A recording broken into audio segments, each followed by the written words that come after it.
Olá pessoal, bom dia! Galera, a gente aqui continua o nosso assunto falando sobre os invertebrados, tá? A partir daqui desse assunto, a gente vai comentar falando sobre moluscos e anelídeos. Certamente, vocês em algum momento já perceberam e já ouviram falar sobre o que seriam moluscos. Anelídeos, o nome já te aproxima a lembrar o que é, né? Anelídeos, anel. Então, indivíduos, animais que são compostos, o corpo é formado por anéis. Moluscos, como moluscos é um nome mais difícil, achei interessante colocar um amiguinho nosso representando aqui um molusco, ok? Então, uma das características do molusco, né? Vocês veem muito cuidado que a concha não é todo molusco que possui, ok? Claro que uma grande parte possui concha, mas não são todos, tá? A lesma, por exemplo, não tem concha e é um molusco, tá? A gente vai estar falando a partir de agora, moluscos anelídeos, presente lá no seu livrinho didático da página 14 até a página 19. Bem, moluscos anelídeos, aqui está representando alguns deles, ok? Aqui tem uma minhoca, sanguessuga, caramujo e polvo. Aí vem a perguntinha. Bom, já que agora você já viu essas imagens aqui, discuta com seus colegas, né? Isso, no caso, não seria possível presencialmente, né? Eu sei que vocês se falam pelo WhatsApp, pelo grupo. Então, eu sei também que vocês, usando esse assunto aqui, é um dos assuntos que com certeza vocês não vão falar lá, né? Mas pare e avalie. Em quais ambientes podemos encontrar esses animais aqui? Vocês observam que tem minhoca, sanguessuga, caramujo e polvo. Ambiente, a gente sabe que a minhoca vive na terra, mas a gente também sabe que o caramujo, o polvo e a sanguessuga vivem na água. Cara, o polvo vive na água do mar, né? Então, a gente pode dizer que esses indivíduos aqui são encontrados tanto em ambiente terrestre quanto em ambientes aquáticos. Muito cuidado para não botar na água do mar, porque tem dois indivíduos aqui que não são encontrados na água salgada, tá? Muito cuidado. E aí a segunda perguntinha é, qual é o papel desses animais no ambiente em que vivem? Bom, depende, né? Cada um aqui tem uma função, cada um aqui tem um papel no ambiente que vive, né? A minhoca é o que mais vocês conhecem como o papel dela, né? Além dela fofar a terra no trajeto dela, ela também ela também produz o humus, né? Ela se alimenta da matéria orgânica em decomposição e defeca, as fezes dela é o adubo da terra, né? Então, a minhoca todos conhecem, a sanguessuga foi usada durante muito tempo para tratamento de hemorragias, né? O caramujo, o polvo tem diferentes funções, tá? De acordo do ambiente que ele vive, que nós já vamos falar mais à frente. Bem, moluscos. Moluscos, eles são invertebrados de corpo mole e úmido, encontrados em ambientes aquáticos e terrestres. Mesmo que seja em ambiente terrestre, eles têm um corpo úmido, porque eles vivem em ambiente terrestre, porém em áreas úmidas, ok? Grande parte das espécies desse filo apresenta cabeça, um pé muscular para a locomoção dele e concha como proteção. Os animais, os moluscos que possuem concha, eles têm massa visceral, que são os órgãos vitais, dentro dessa concha, tá? Só os que possuem a concha. A maioria dos moluscos vivem em habitat marinho. A maioria, não são todos, ok? Preste atenção. A maioria vive em ambiente marinho. Eles respiram filtrando a água que passa por suas brânquias. Aqueles que não vivem em ambiente marinho, que vivem em ambiente terrestre, geralmente fazem respiração cutânea, ok? Ou possuem pulmões simples, bem simples. Exemplo de respiração cutânea são as lesmas, por exemplo. Bom, são classificados em gastrópodes, cefalópodes e bivalves. Esses nomes já dão a dica a quem é que pertence a cada grupo. Repare, gastrópodes, gastro, ventre, podes, pés. Então, ventre nos pés, tá? Inclusive tem até um lado, no lado lá do seu livro está explicando, ó, ventre nos pés, tá? Inclui todos os moluscos que se rastejam, ok? Então, quem são eles? Caramujos, lesmas, caracóis. Os gastrópodes são caracterizados por apresentar o corpo formado por pé, cabeça e massa visceral, que pode estar protegida por uma concha ou não, como no caso das lesmas, conforme eu falei agora, né? Na boca, esses animais eles têm uma estrutura chamada rádula, e essa rádula é o que eles usam para raspar o alimento no chão. Aqui está a representação, uma imagem demonstrando cada estrutura do indivíduo, tá? Repare, aqui está a parte da rádula, tá? Que foi ampliada. A rádula é como se fosse, ela vai aspirando, vai limpando, vai absorvendo tudo que está no chão. Ele tem, como a gente acabou de falar, os gastrópodes são aqueles animais que possuem o ventre nos pés, tá? A concha, que contém a massa visceral do animal. Vocês observam que a cabeça, apesar de estar mais embaixo, o olho fica mais no alto, né? O olho ele fica bem na extremidade do tentáculo. E os tentáculos, como vocês observam, e os pés. Então, o ventre fica entre os pés, tá?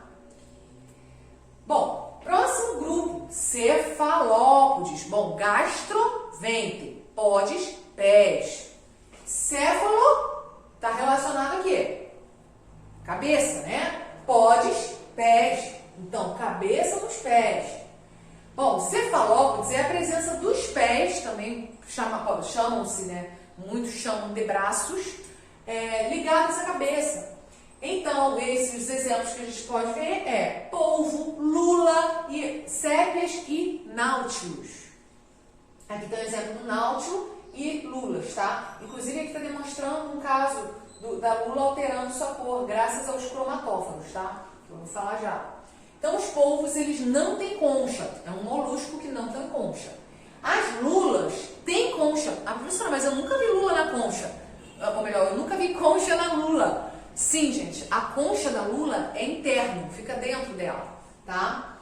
Nos náutilos é externa. Polvos, lulas, sépias têm na pele um grande número de cromatóforos.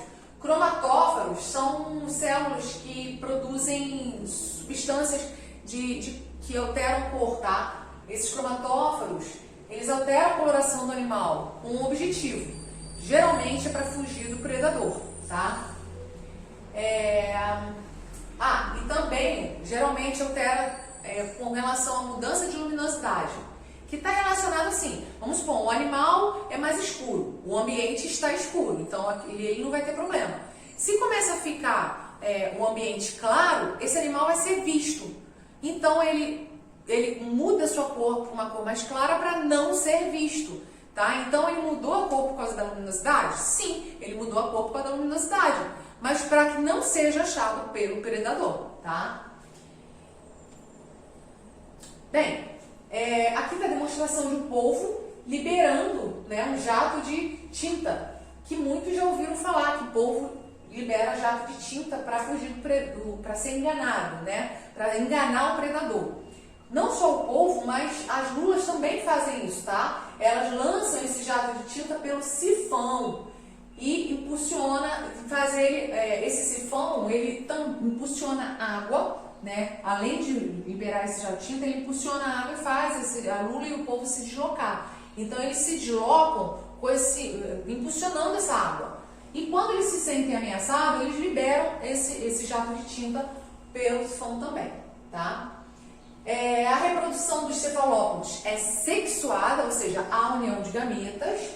Os ovos são deixados no ambiente e o desenvolvimento do embrião origina pequenos cefalópodes parecidos com os adultos. Detalhe, pessoal, o desenvolvimento de cefalópodes, ele é direto, ele não tem estágio larval, tá? Bivalves, bom, dois, valvas, né? Valva. Os bivalves, eles têm esse nome exatamente porque eles possuem conchas que formam duas valvas. Valva significa parte, tá? Elas são unidas fortemente por ligamentos. Atuam como um músculo, né? Esses ligamentos ligam uma concha a outra e a estrutura muscular faz com que ele possa ter esse movimento, né? Exemplos de bivalves são ostras, vieiras, mariscos, mexilhões. E um detalhe muito importante, as ostras, só as ostras. As ostras são muito conhecidas por formarem pérolas. Essas pérolas, elas nada mais é que são formadas por uma substância, né, que a ostra produz como proteção. Ou seja, entra alguma impureza ali nela, ou até um animal que o ameaçou, ela produz essa substância para isolar o animal e não causar mal a ela. Tá? Então a pérola ela se forma quando essas partículas estranhas, né, que pode ser tanto um ser vivo que entrou ali, quanto poeira, um vermezinho, né, às vezes entram uns vermezinhos ali e ela faz isso. Então entra no manto dessa ostra petrolífera. Então ocorre então, a produção de várias camadas de uma substância chamada madrepérola, que inclusive é o nome da substância que compõe a pérola, tá? Também chamada nácar. Isolando então essa partícula e formando a pérola. Outro detalhe, o pé dos bivalves é adaptado para cavar e rastejar, tá?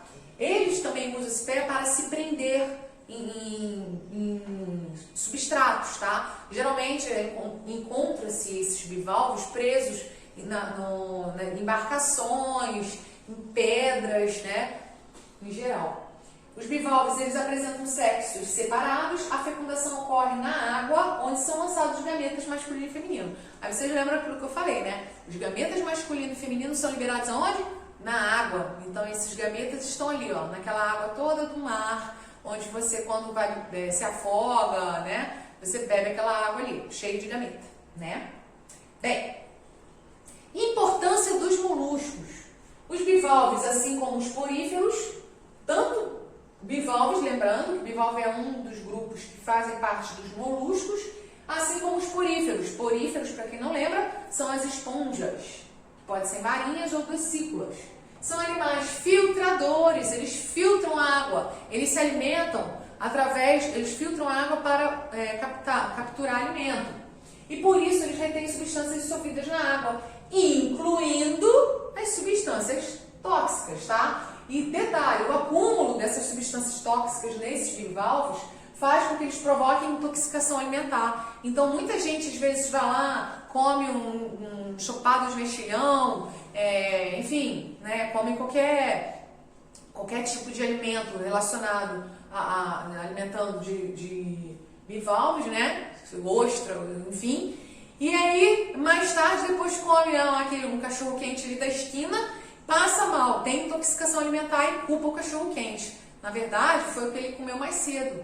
Então, tem que tomar muito cuidado de que forma que está sendo, da onde foi adquirido esse alimento, melhor, onde foi coletado esse alimento, em que região, porque dependendo da região onde foi coletado, se aquela água ali for uma água poluída, aquela ostra ou aquele mexilhão, ele está com materiais daquela água, tá? Por quê? Porque é um animal filtrador, tá? E como a gente acabou de falar, ele acumula essas substâncias tóxicas. E aí acaba provocando intoxicação alimentar, tanto nos animais quanto no ser humano, né? Que se alimentam deles, inclusive nós, né? Alguns moluscos são hospedeiros intermediários de vermes, como ocorre com o caramujo Biofilaria, que hospeda uma fase do Schistosoma mansoni, causador da esquistossomose. Já as lesmas e caracóis podem atacar lavouras, causando prejuízo aos produtores. Agora vamos para o próximo e último grupo citado nesse tópico aí. Ainda tem mais outro que a gente vai falar, né? Faltou artrópodes e equinodermos.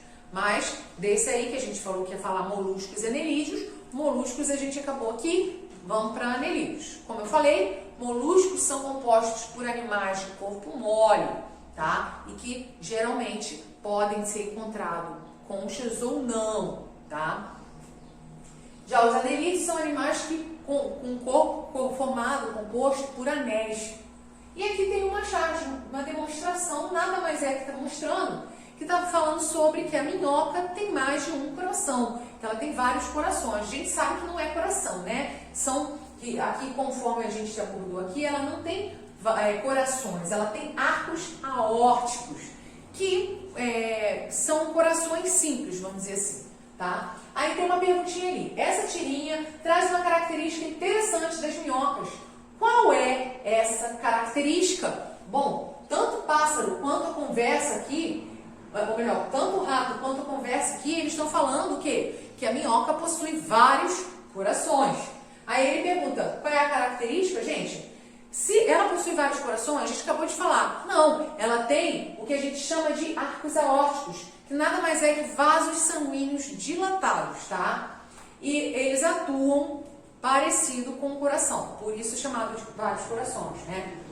Além de participar das cadeias alimentares, você conhece outra função importante das minhocas para o ambiente?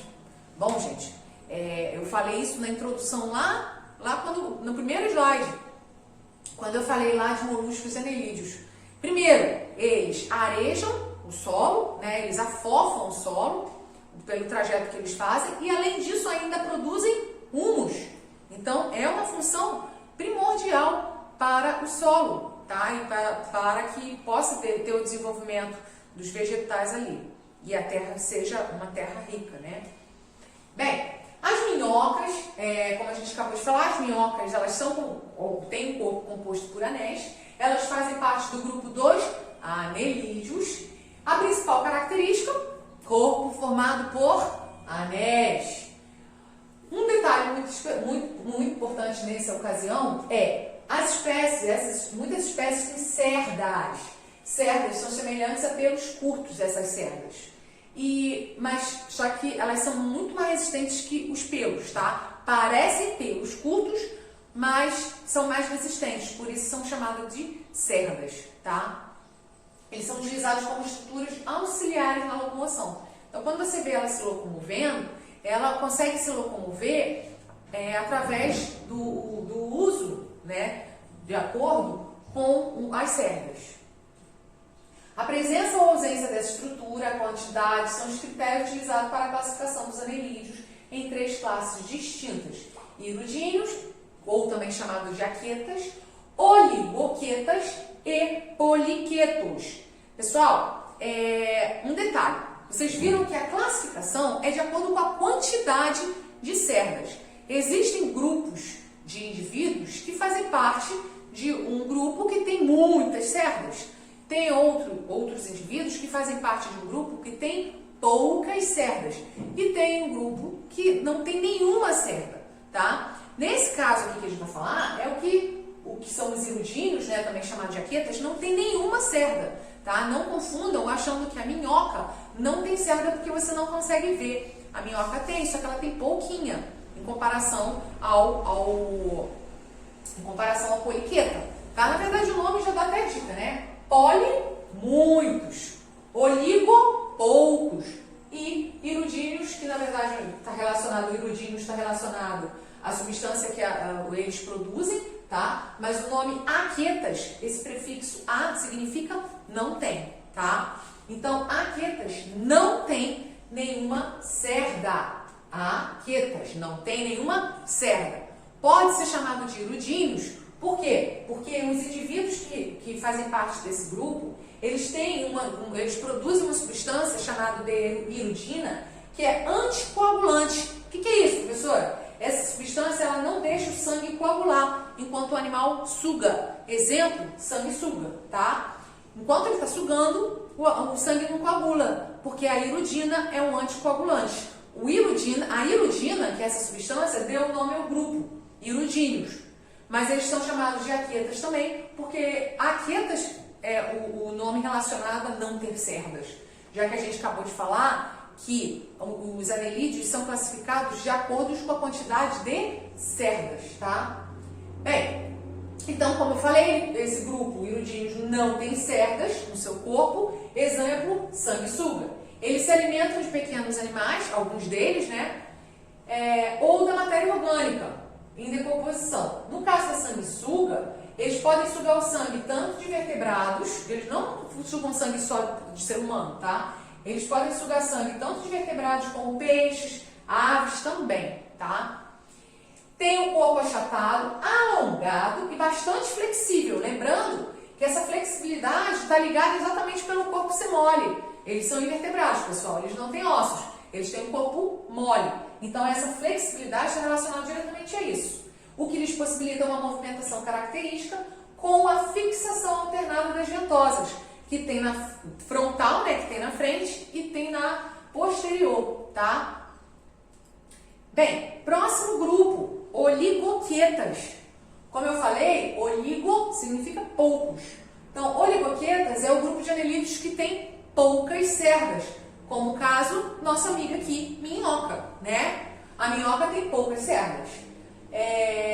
O corpo dos anelídeos, né, anelídeos do grupo oligoquetas é cilíndrico e dividido em anéis também, lembrando que a sanguessuga também é dividida em anéis, tá? É perceptível, só que na minhoca, como a gente consegue, é mais comum, né? A gente tem mais familiaridade, é mais comum e a gente encontrar no nosso quintal, é mais fácil a gente perceber na minhoca. Ela tem anéis e a gente consegue visualizar isso. Então, o corpo da minhoca é cilíndrico, assim como outros indivíduos que pertencem a oligoquetas. É cilíndrico e dividido em anéis. No primeiro anel do corpo está localizada a boca e no último o ânus. Outro detalhe, próximo à boca tem uma região que a gente chama de clitelo, tá? Esse clitelo é a estrutura relacionada à reprodução. É nessa estrutura aqui que ocorre a formação do casulo com os ovos, no processo de reprodução. Tem uma música que a gente aprende lá na titia Teteia, lá no fundamental, na educação infantil, que vem assim: minhoca, minhoca, me dá uma beijoca, não dou, não dou. Gente, muito cuidado. A minhoca, ela tem boca e ânus. E tem animais que só tem boca e não tem ânus, né? Então, a entrada do alimento é pela boca e a saída também é pela boca. Nesse caso aqui, a entrada do alimento entra na boca e sai pelo ânus. Diferentemente de muitos outros animais, a parte reprodutiva da minhoca não está perto do ânus, está perto da boca. Então, muita gente confunde, achando que essa região do clitelo é a região onde está o ânus, tá? Então, boca, mais próximo à cabeça, né, onde está a boca, geralmente a cabeça, está o clitelo, que é a parte responsável pela reprodução das minhocas, tá? E, basicamente é isso importante aqui. Bem, a respiração das minhocas é cutânea, conforme eu falei anteriormente. A minhoca é um animal hermafrodita, mas realiza fecundação cruzada. Ou seja, eles são animais que possuem o sexo masculino e feminino. Eles possuem os dois sexos, mas eles não fazem autofecundação, tá? Então, ocorre o processo de acasalamento, que é o caso da imagem aqui, ó. Tá ocorrendo o processo de acasalamento, tá?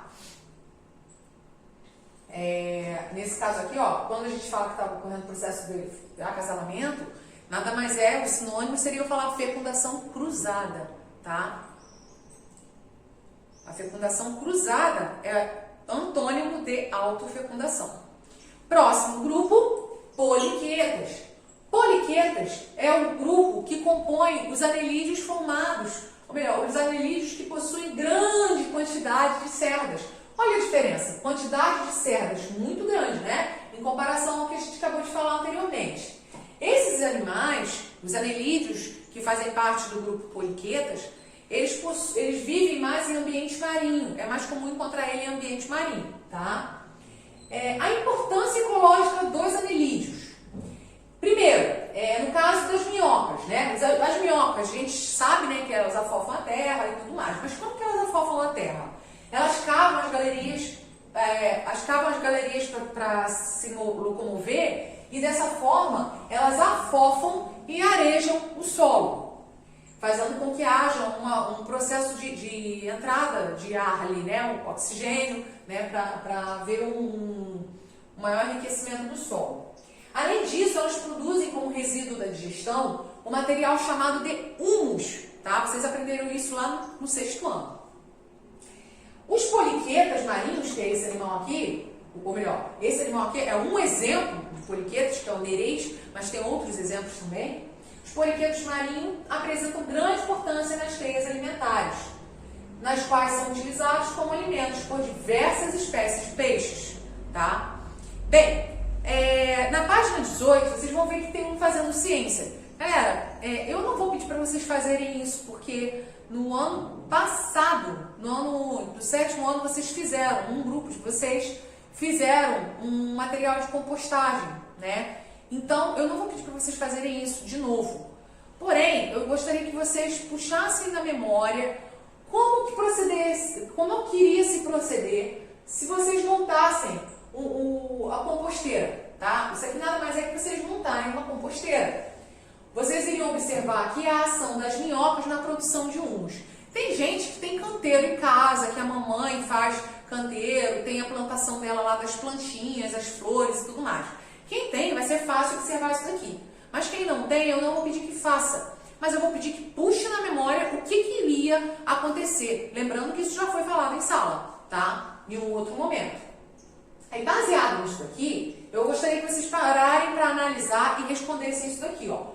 Qual é o papel das minhocas no processo de compostagem? Pô, pessoal, eu falei aqui, durante toda a explicação, eu falei, na verdade, no início, na abertura eu já comecei falando disso, tá? Qual é o papel das minhocas no processo de compostagem? De que a minhoca se alimenta mesmo, hein? De matéria orgânica em decomposição. Bom, e o que seria compostagem, né?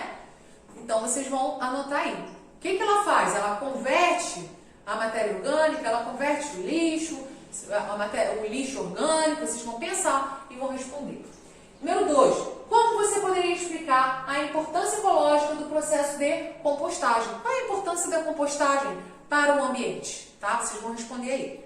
Galera, então é isso. Vocês viram que é tranquilo, vocês vão fazer essas atividades super tranquilo, tá? O conteúdo, apesar de envolver 2 grupos, é bem tranquilo para vocês compreenderem. Caso vocês tenham dúvida, vocês já sabem, é só entrar em contato comigo para esclarecer, tá? Vocês vão fazer as atividades lá na página 18, Fazendo Ciência, e sua página 19 do livro didático, ok? E também vocês vão fazer a página 12 e 13 do seu livrinho de atividades.